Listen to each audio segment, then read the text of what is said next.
Alright, we got a good 10 to 15 mile an hour wind today, ladies and gentlemen, on YouTube. What do you think about the wind?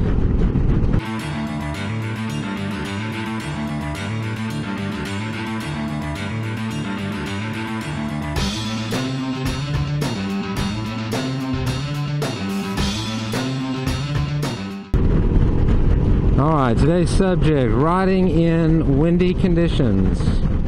We got overcast clouds today.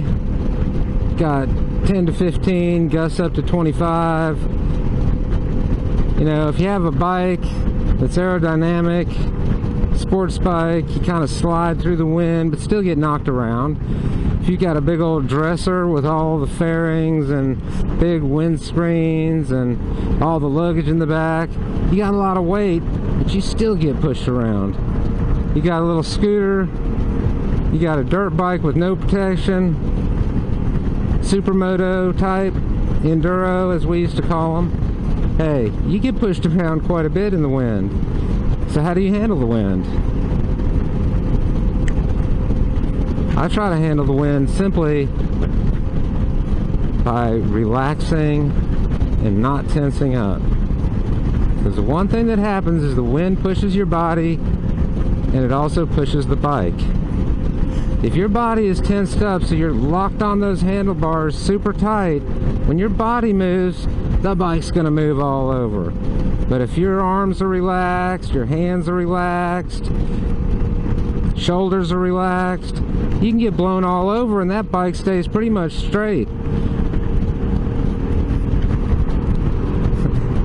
Of course, the guy in the pickup truck thinks I look kind of weird doing this fancy little squiggle on my bike, but that's okay.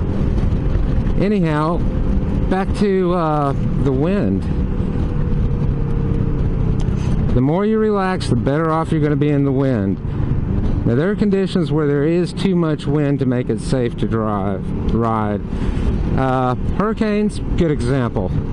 I've ridden in 40 mile an hour sustained wind, and it's not fun. It's really hard to relax, but the more you can relax, or even dip the shoulder, lead shoulder into the wind, that will help tremendously too. Just a little bit of a dip in that lead shoulder helps keep that shoulder from getting pulled back by the wind and throwing your bike off even more. The main thing is your bike's going to get blown, you're going to get blown. If you both get blown together as one, the effect will be amplified greatly. If you can be blown separate from your bike, if that makes any sense, by relaxing, and so when you get blown, it's not also affecting the bike, the effect is lessened. There's always going to be an effect of wind, but you either go with the flow or, you know, you stay home and don't ride. I prefer to ride. I like to ride. If it was a choice between 4 wheels or 2 wheels, I'd pick 2 wheels every time. Ice on the road, that's one thing that will change my mind real quick. But, you know, 30 mile an hour wind, I can handle it. Get up to 40, that gets a little bit questionable. 40 and above, I prefer not to ride if I can avoid it at all chance. What do you guys think about the wind? Do you ride in it? Does it intimidate you? Thoughts, subs. Hey, this is all for you guys. This is a grandpa on a scooter and Reno's world. We're out.